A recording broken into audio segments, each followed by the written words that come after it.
over here. Well, we gave some information on the plane. I think we covered everything very carefully and in great detail.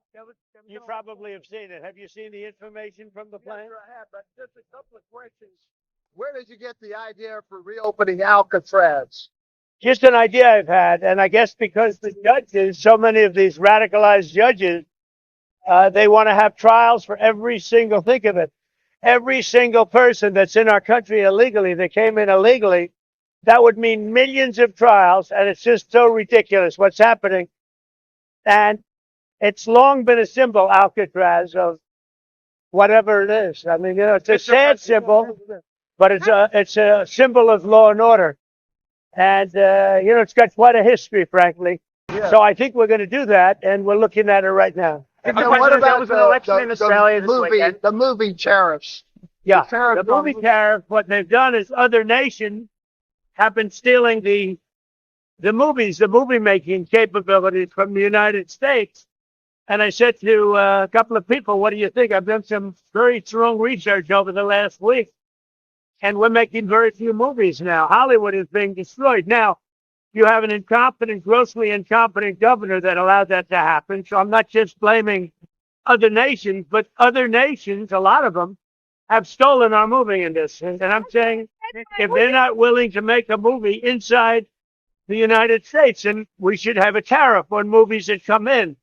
And not only that, governments are actually giving big money. I mean, they're supporting them financially. So that's sort of a threat to our country in a sense. And it's been a very popular thing. I can tell you one thing, movie makers love it. Mr. President, there was an election in Australia this weekend. Will you bring that up with Canada? Will you bring that up with Canada tomorrow? The movie business is my business as well. Well, Canada is only one of many countries. It is one of many countries, so it takes the bulk of them. And there was an election. There was an election in Australia this weekend. Will you meet with Putin in Saudi Arabia when you go? I don't know. We haven't thought about it, but we'll be leaving for Saudi Arabia pretty soon. I have not thought about it. We've had some good conversations on Russia and Ukraine over the weekend, over the last few days, actually. But we've had some very good conversations on Russia and Ukraine. There's a lot of hatred there, I will tell you, between the two parties and between even the generals. I mean, there's a tremendous amount of hatred. But we've had some very good discussions over the last few days. The Australian election about crypto.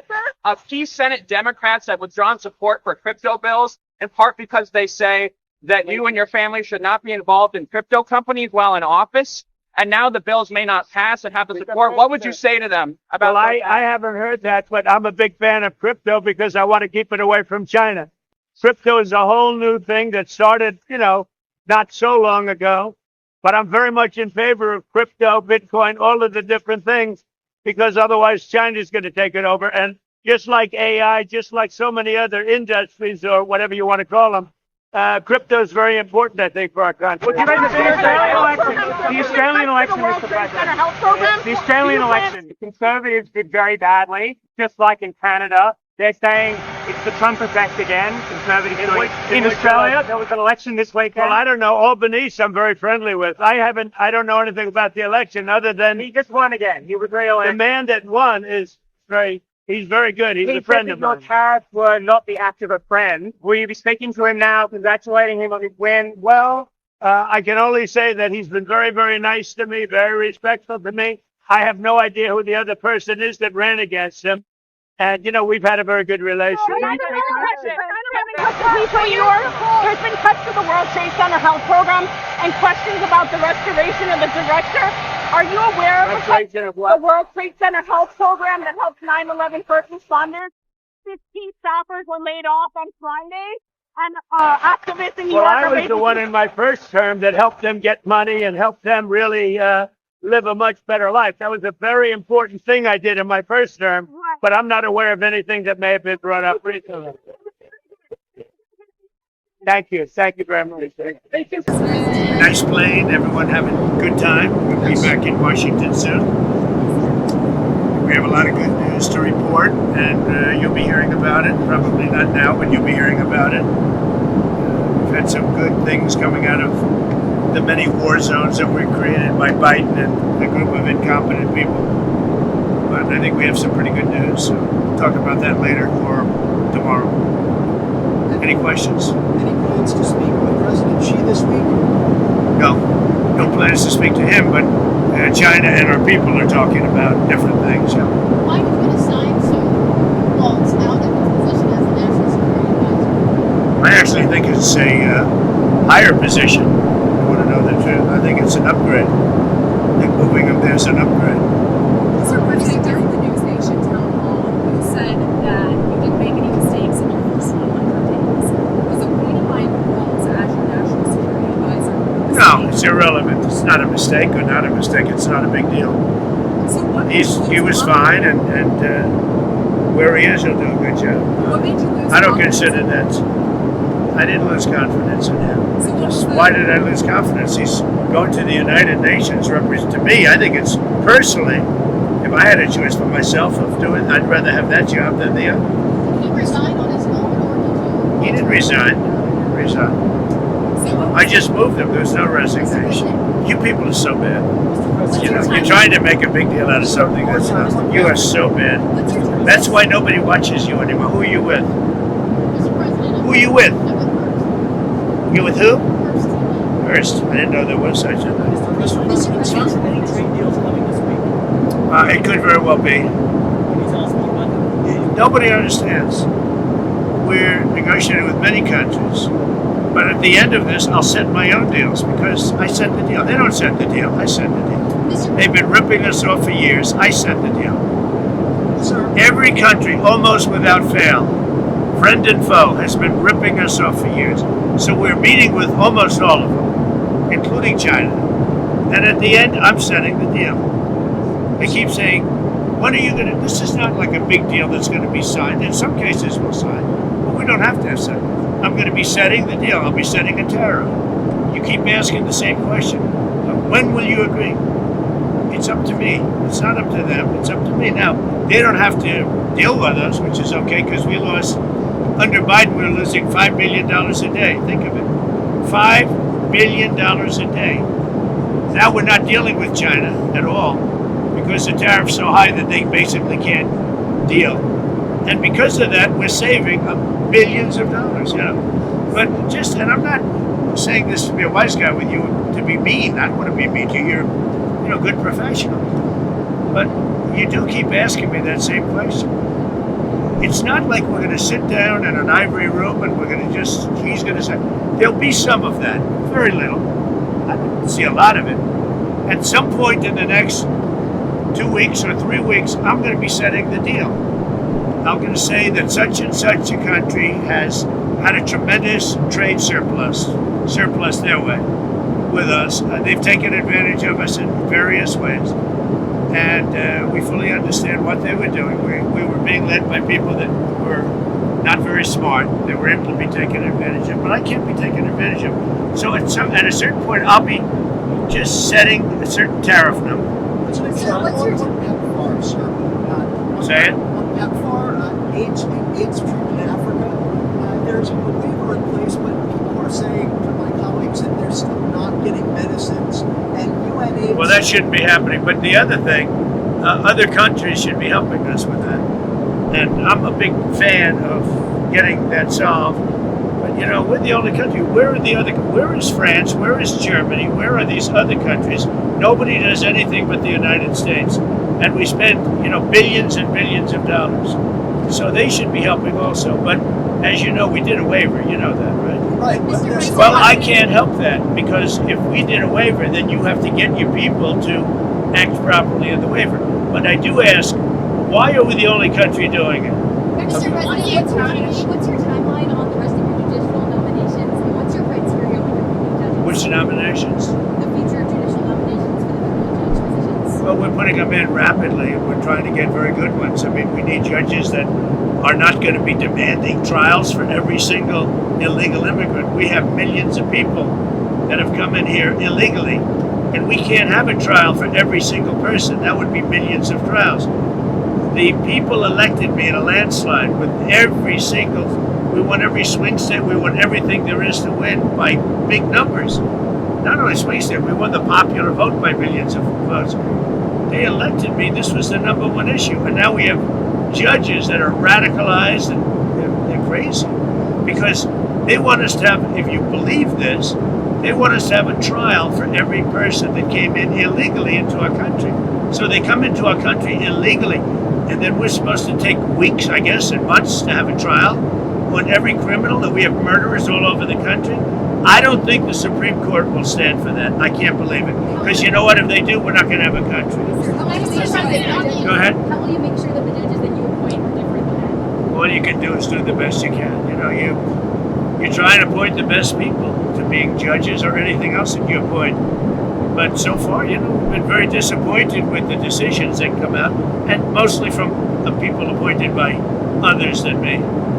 But it's just so hard to believe that you have a murderer. Many, you know, we have 11,888 or whatever the number is. We have thousands of murderers in this country. We're getting them out. And they say, we don't want them out. We want them to stay in our country until they have a trial. Trials take years. They take years. It's so crazy. We won't have a country left. We can't have that happen. Who are you with? Wall Street Journal. That's right. Well, you people treat us so badly. Wall Street Journal has truly gone to hell. Go ahead. It's a rotten newspaper. You hear me? What I said? It's a rotten newspaper. Are there any updates and talks with Bloomberg? I wouldn't tell the Wall Street Journal because it'd be wasting my time. There are talks, but I don't want to talk to the Wall Street Journal. But look, Wall Street Journal is China-oriented, and they're really bad for this country. Go ahead. You want a fair deal. You say you want a fair deal with China. What is a fair deal like? And you want them to... Well, you know, I want a fair deal with China, but China's been ripping us off for many years, so maybe something should be thought about, you know, a little bit of retribution. China's been ripping us off for many years, ever since they started. To me, I think it was the worst thing that Richard Nixon ever did. And it was Nixon, you know, he's the one that got it started. And they've taken advantage of it. No. Mexico's president is claiming that you offered to send U.S. troops into Mexico, and she said that she didn't want them in Mexico. Is that true? Can you tell us about those conversations? So Mexico is saying that I offered to send U.S. troops into Mexico to take care of the cartel. She wants to know, is that true? Do you think I'm going to answer that question? That's why I'm asking. We'll see. I will answer it. It's true. And why would you do that? Because they are horrible people that have been killing people left and right, they've made a fortune on selling drugs and destroying our people. We lost 300,000 people last year to fentanyl and drugs. They're bad news. Yeah, that's true. If Mexico wanted help with the cartels, we would be honored to go in and do it. I told her that. I would be honored to go in and do it. The cartels are trying to destroy our country. They're evil. And, you know, we had 300,000 people die last year from fentanyl and all of that. We had millions of people brought into this country that shouldn't be here. The cartels brought them in. So if she said that I offered to do that, she's 100% Are right. you disappointed that she denied that request, that she doesn't want... Well, she's so afraid of the cartel she can't walk, so, you know, that's the reason. And I think she's a lovely woman. But the president of Mexico is a lovely woman. But she is so afraid of the cartels that she can't even think straight. So on Friday, you told Christian Walker that maybe a little girl this Christmas got to be $35. Maybe they just... Let's not get what all I'm saying is that that a young lady, a 10-year-old girl, 9-year-old girl, a 15-year-old girl doesn't need $37. She can be very happy with 2 or 3 or 4 or 5. I would. Let's not waste a lot of time on a stupid question. What else?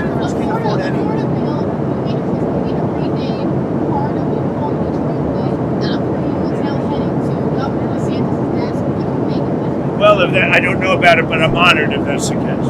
If they're going to name a road after me, if that's the case, I'm honored. Thank you very much. Go ahead. Well, I have a lot of people that want the job, I can tell you. It's, I mean, a lot of people say it really works in with what Marco's doing. But we have a lot of people. I'm going to be naming somebody, but we'll make it. I would say within 6 months. He would do the job permanently, but I think it's, it's an appropriate job. Are you considering Stephen Miller? Are you considering Stephen Miller for that position? Stephen Miller's at the top of the totem pole. I mean, I think he sort of indirectly already has that job. You understand? Because he has a lot to say about a lot of things. He's a very valued person in the administration, Stephen Miller. As we've reached 100 days, what do you see as your main agenda items for the next 100 days? I think we had the greatest 100 days in the history of our country for an administration. I think we've done more. We've gotten rid of woke. We're strengthening up our military. Think of it. 6 months ago, we had the worst numbers in the history of our military for joining our military and police. Now we have the best numbers we've ever had. Just think of that. It's not even possible. Inflation's down. All costs are down. Everything is down, other than, as Tristan said, the thing that you carry the babies around in. But that's up 3%. Energy's down. Gasoline's down. Nobody's ever seen anything, far ahead of schedule. So people that were paying a lot for groceries, they're paying a lot less. And interest rates are even down. We have a very stubborn Fed, but the Fed should lower, but that's okay. But interest rates are down, mortgage rates are down, and pretty amazing.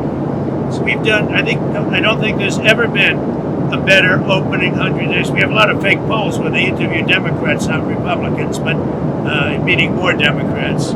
I had a pollster that said to me, a legitimate pollster, John McLaughlin, top person. He said he's never seen polls that were so fake before, where they overweight the Democrats. And I only bring that up because I think it's something that should be said. It's a shame how dishonest the media is. The media is corrupt and they're dishonest and they're so bad for our country. Thank you very much, everybody. What's your position about